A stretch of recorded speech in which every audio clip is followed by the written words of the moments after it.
Tonight, the story takes a turn no one expected. Jake, the man at the very center of Emmanuel Haro's disappearance, has finally broken his silence. After weeks of denial, anger, and silence, he has taken law enforcement to the very place he says he kept Emmanuel. But here's the chilling part. The baby has not been seen.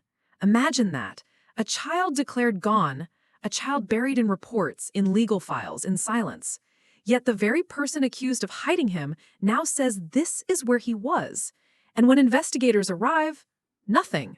No Emmanuel, no proof of life, just emptiness. And just as the community was reeling, Child Protective Services stepped in, breaking their silence with an announcement that only deepens the mystery. They've confirmed parts of the case, but the baby himself remains unseen, unheard, and unaccounted for. So tonight, we're left with terrifying questions. Why would Jake suddenly take the police there? Why now? Was he leading them to the truth, or was this a cruel attempt to buy himself more time? And if Emmanuel's not there, but hidden, then silence is no longer an option. Every second that passes is a second stolen from him, and every silence from us makes it easier for those hiding him to win. Stay with me until the very end, because what we uncover tonight may be the closest we've ever been to the truth. And once you hear it, you cannot unhear it. So stay tuned, because before this video ends, you'll understand why Jake's sudden cooperation may not just be a confession, but a desperate attempt to control the story. And if Emmanuel's not gone but hidden, then silence is no longer an option. Every second you watch brings us closer to the truth. This isn't just about a case, this is about a fight. And Echoes of Crime is here to stay. We will not be quiet. We will not back down, because silence is how cases die. And silence is exactly what whoever hit Emmanuel is counting on. This is a movement for truth, and every single subscriber is part of that fight. One voice alone can be ignored, but thousands of voices demanding justice? That's how we put pressure on the system. That's how we force answers. That's how we become the voice these victims never had. But before we dive into this, kindly subscribe to our channel if you believe in fighting for justice. Because every view, every comment, every subscriber is a stand against silence and a step toward justice for those who cannot fight for themselves. We've just crossed 1,000 subscribers, all because of your support. And we need that same energy to reach 2,000, then 5,000, and then 10,000. So go ahead and drop your fingerprints on that subscribe button. And where are you watching from? Because wherever you are, the day this vision is fulfilled, I will send my appreciation straight to you. Let's keep building this community that fights for justice together. Breaking developments tonight, Jake has taken investigators to a location he claims was where Emmanuel Haro was kept. The revelation alone is enough to shake the foundation of this already fragile case. But here's the chilling reality. Despite Jake's cooperation, the baby has not been seen. The immediate question becomes unavoidable. Did Jake just deliver a breakthrough that could expose the truth, or did he carefully guide authorities toward another calculated dead end? The timing, the sudden willingness to cooperate, and the absence of Emmanuel himself all raise unsettling implications about what really lies behind this latest twist. And there's more. Child Protective Services has now issued an announcement, one that reframes the case entirely. What they revealed does not just add a layer of complexity, it changes everything we thought we knew about Emmanuel's disappearance. Stay with me until the end, because by the time we unravel the sequence, Jake's guidance, CPS's intervention, and the unanswered question of Emmanuel's whereabouts, you may find yourself rethinking every assumption made about this case from the very beginning.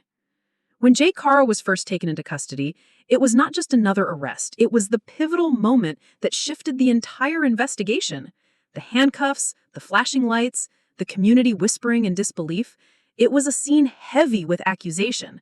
Yet what followed was perhaps even heavier: Jake's silence. For weeks, he sat in cold detachment, answering little, letting his lawyer speak for him. His attorney pushed back at every angle, insisting his client had nothing to confess, nothing to offer. But behind that silence, pressure was building. Pressure from investigators who believed he knew more. Pressure from a community that couldn't understand how a baby simply vanishes. And perhaps the greatest pressure of all, the truth itself, waiting to break through. Now, suddenly, Jake isn't silent anymore. Now he's leading police to a place he claims Emmanuel was kept, a location that, if true, could unravel the mystery. But the shift leaves us with a question far darker than any legal battle. If Jake knew where Emmanuel was all along, if he had this knowledge buried inside him, why hide it until now? Why allow weeks of agony, media firestorms, and community grief only to reveal it now under the weight of his own arrest? That guilt cannot be overlooked, because silence in a case like this isn't just withholding words, it's withholding hope. And for Emmanuel, every second of withheld hope could mean the difference between being found or being lost forever.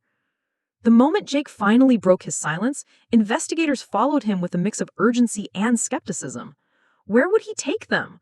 Was this the breakthrough everyone had been waiting for? Or just another cruel twist in a case already defined by contradictions? The location he revealed was not in the center of town, not near the bustling roads where someone might have seen something. No, Jake led police to a place most people would overlook. Remote, secluded, the kind of spot you'd never find unless someone showed you the way. Some described it as eerily ordinary, just another structure, another patch of land, but in the context of Emmanuel's disappearance, it suddenly felt sinister. Investigators combed through every inch. They studied the soil for signs of recent disturbance. Was something buried here? They examined the small structure on site, searching for hidden rooms, false walls, or concealed compartments. Every nail, every crack, every scrap of debris was under suspicion. Surveillance equipment was brought in, scanning for traces, thermal imaging, ground-penetrating radar, the works. But here's the chilling contradiction. Jake said Emmanuel was here. He led them to this place with that assertion. Yet there was no Emmanuel, no baby crying, no undeniable evidence of him being alive or dead. Just shadows, silence, and questions. So what does this mean? Was Jake telling the truth, but too late? Was Emmanuel once here, but moved before authorities arrived? Or worse, was this another manipulation, a diversion to waste precious time while the real answer lay somewhere else? And the most gut-wrenching question of all, if Emmanuel was here, where is he now? After weeks, months of silence that fueled rumors and resentment, Child Protective Services finally stepped into the spotlight. For the first time since Emmanuel vanished, they gave an official statement, but instead of clarity, their words only deepened the mystery. Here's what Child Protective Services confirmed. Yes, they had been involved with the Haro family before Emmanuel's disappearance. Yes, concerns had been raised about his safety. And yes, they had been monitoring the case behind the scenes, even as the public demanded to know more. Here's what they denied. They claimed Emmanuel had never been formally removed from his parents' custody before he vanished. They insisted no protective placement had been arranged, even though whispers that someone higher up may have known more than they were letting on. They flat out rejected the idea that they had lost Emmanuel while under their care. And here's the most chilling part: what they refused to answer. When asked directly whether Emmanuel is alive, CPS officials paused. They shifted their language, hiding behind phrases like ongoing investigation and sensitive information. They would not confirm, they would not deny, they would not say where he is or even if they know. The community erupted in shock. After months of silence, this was the moment people thought answers would finally come. Instead, CPS's announcement left parents, neighbors, and advocates with more questions than ever. Why now? After all this time, did they choose to speak? Why wait until Jake led investigators to a location before saying anything? And most importantly, if CPS truly knows more, why hasn't Emmanuel been brought forward? Because right now, we're left with this cruel contradiction. The agency designed to protect children has spoken, but there's still no baby in sight. When Child Protective Services finally stepped forward, their announcement didn't just stir outrage against the system, it dragged someone else right back into the spotlight, Emmanuel's mother, Rebecca. From the very beginning, she was at the center of the storm. In those first days, her cries echoed across every interview, every news headline. We saw a woman trembling with grief, begging for answers, clutching at hope. People described her as broken, distraught, and desperate. But then, silence. A sudden quietness that was impossible to ignore. The mother who once shouted Emmanuel's name, who once wept so publicly, seemed to vanish into the shadows. No more cries, no more interviews, no desperate plea to the community, just silence. And now, CPS's carefully worded statement throws that silence into sharp focus. Their language was cautious, almost defensive, confirming certain details while sidestepping others. But woven in between the lines was a disturbing implication. Rebecca may have known more than she ever admitted. Think about it. Was she quietly cooperating with CPS all along, giving them information while the public was left in the dark? Or was she strategically silent, shielding herself or someone else from exposure? Because here's the truth. A mother cries for her lost child. That is instinctive, primal, undeniable. But a mother who stops crying while the mystery remains unsolved, that raises haunting possibilities. Were her tears genuine or rehearsed? Were they for a child truly gone or for secrets she could not bear to speak? And if CPS knew enough to finally issue a statement, how much of that came from Rebecca herself? Did she finally break under pressure? Did she reveal fragments of a story she had been hiding?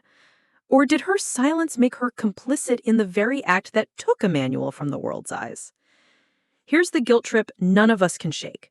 If Rebecca knew her son was alive, then her silence is not just grief, it's betrayal. Every day she stayed quiet, Emmanuel remained hidden. Every day she withheld the truth, if she had it, was another day her baby's cries went unheard.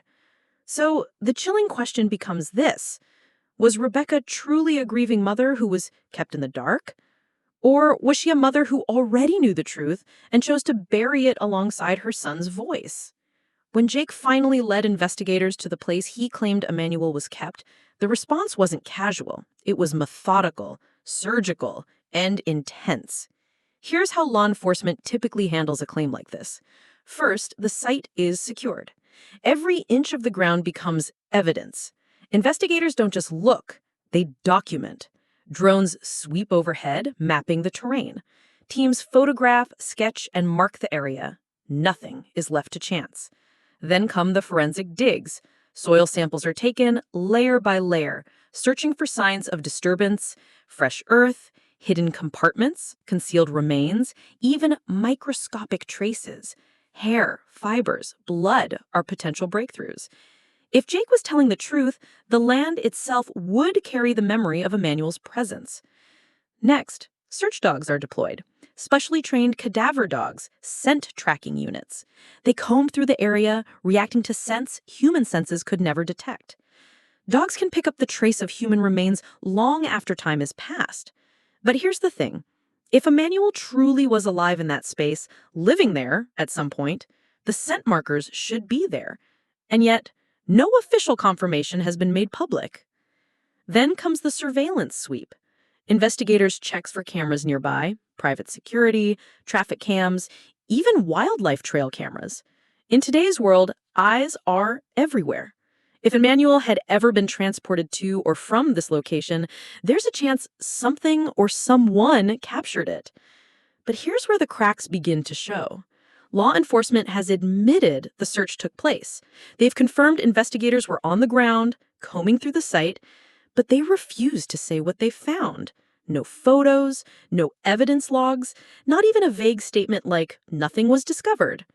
Instead, there is a silence, almost as loud as the case itself. Why? Why admit the search but not reveal the outcome? Are they protecting the integrity of an ongoing case or shielding someone from the fallout of what was uncovered? This is where the haunting possibility creeps in. Is someone actively blocking the truth? Because if the site revealed nothing, law enforcement could have easily said so. Case closed. Jake discredited. But the fact that they haven't suggests the opposite, that something was found, that something is being hidden. And so we're left with an even darker thought. Was Emmanuel really there? And if so, was the evidence pointing not toward life, but toward something law enforcement doesn't want to face or admit yet? Every forensic silence, every investigative gap doesn't just reflect uncertainty. It screams that there's a truth still being buried. And until they acknowledge it, The community will be left to wonder whether justice is being delayed or deliberately denied. When news of Jake's so-called confession trail broke, the community did what communities always do in moments like this. They exploded online. Within hours, hashtags were trending again. Hashtag justice for Emmanuel. Hashtag where is the baby? People who had followed this case from the start reignited the storm. Old posts resurfaced. Screenshots of Jake's past interviews were clipped, replayed, and dissected in real time. Some said, "We always knew Jake knew more." Others called the search site proof that his silence was never about fear, it was about control. But while social media roared, the whispers on the ground were even heavier. Neighbors, people who had crossed paths with Jake and Rebecca, began recalling little things they once brushed aside. A late-night car pulling out of the driveway, a baby's cry that seemed to vanish too quickly, a look, a tone, a silence. These weren't confessions, but in the heat of community memory, they began to feel like warnings that no one took seriously. And then came the media split. On one side, headlines ran like wildfire. Breakthrough and Haro case. Baby's location revealed. They painted the search as the beginning of closure, a dramatic turn that might finally deliver answers. On the other side, skeptics weren't buying it. They called it a smokescreen, a diversion to take pressure off law enforcement, or worse, to protect deeper failures. One headline read, "Is this a clue or a cover-up?" That divide only deepened the tension, because for every person convinced Emmanuel's truth was about to be revealed, another argued that the truth was being buried under stage theatrics. And so the community sits in a state of raw pressure, fueled by grief, fueled by outrage, fueled by the fear that they are once again being played. Because at the heart of every headline, every whisper, and every hashtag lies one brutal, unanswered question. If Jake led them to the place, then where is Emmanuel? When the dust settled after Jake's revelation, investigators and the public were left staring at a deeper mystery, not a solved one. Because if Jake truly led police to Emmanuel, and if Emmanuel wasn't there, then what does that mean? Let's walk through the chilling possibilities. Theory 1. Emmanuel was here, but moved before police arrived. This is perhaps the most haunting scenario. If true, it means someone, maybe Jake himself, maybe an accomplice, had knowledge of the investigation's timing, that Emmanuel's location was compromised, and he was shifted like a hidden secret from one place to another. It raises terrifying questions. Was law enforcement's movement being watched? Did someone inside the circle leak the plan? If Emmanuel was here once, how close were police to saving him, only to miss him by hours or even minutes? Theory 2, Jake staged this entire location to distract investigators. We cannot ignore the possibility that this confession trail was a performance. Jake has been under enormous pressure from the police, from CPS, from the public eye burning into his every move, leading them to a site, pointing to the ground, saying he was here. It could all be theater, a desperate gamble to redirect suspicion, to stretch out time, or to confuse the narrative. If this theory holds, then Jake's actions weren't about revealing truth. They were about buying trust he doesn't deserve. Theory 3, Emmanuel is alive, hidden by someone else, and Jake is only buying himself time. This is the one that shakes people to their core, because it means Jake knows Emmanuel is still breathing somewhere, that his cries may still echo in a room far from where search teams dug. If Jake isn't the keeper, but merely the messenger, then who holds the real power? A relative, a trusted family friend, or someone far more sinister operating in the shadows while Jake absorbs the spotlight? If true, then Jake's breadcrumb trail is less about closure and more about keeping Emmanuel just out of reach. Each theory paints a different version of reality, but they all share one common thread. The baby is still missing, and in that absence, we're forced to ask the question that CPS, police, and the community can't shake. Is Emmanuel gone forever, or is he closer than anyone dares to admit? Let's pause. Let's breathe. And now let's look at this case not through the lens of shock, not through emotion, not through the loud debates on social media, but through the mind of a detective. Step 1, the timeline. Jake's arrest. For weeks, he said nothing. Denial. Silent. His attorney shielded him from every question, every spotlight.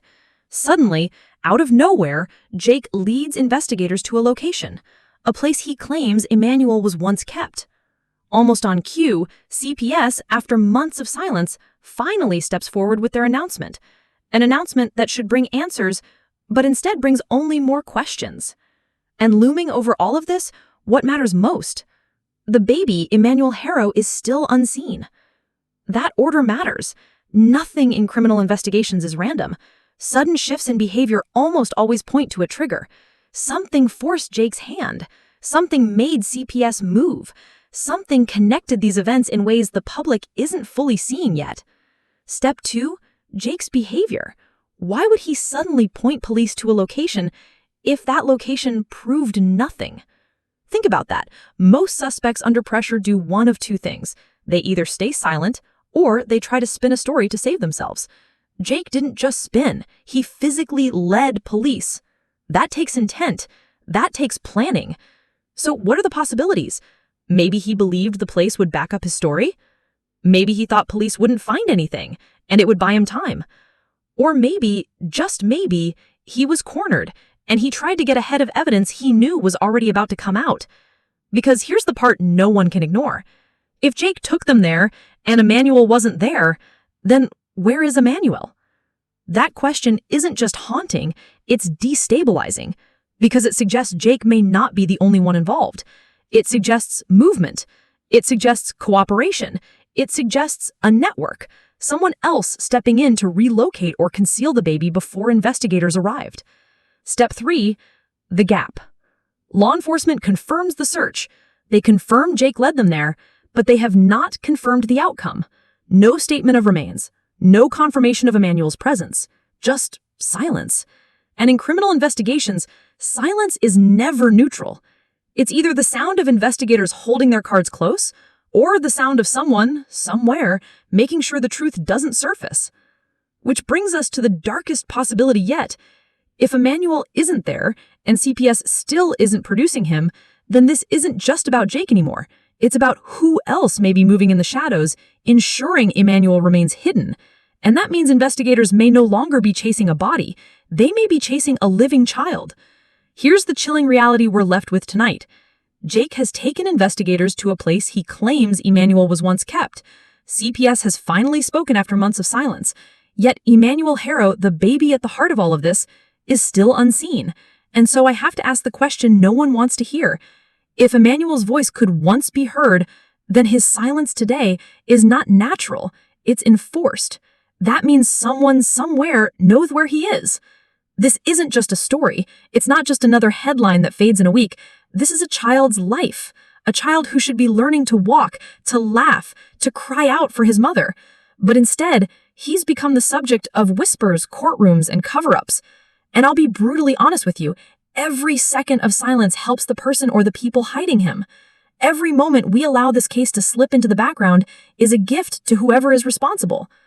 That's why this community matters. That's why you matter. Because the louder we keep Emmanuel's name alive, the harder it becomes for the truth to stay buried. Detective Max is not here for clicks, for fame, or for sensationalism. We are here because Emmanuel deserves to be found. He deserves truth, he deserves justice, and he deserves not to be forgotten. So here's my call to you. If you believe Emmanuel Haro deserves justice, don't just scroll away. Comment your thoughts below. What do you believe really happened here? Was Jake buying time? Was CPS covering their own tracks? Or is there someone else holding Emmanuel right now? Subscribe, not for me, but for him, because every video, every comment, every share keeps pressure alive.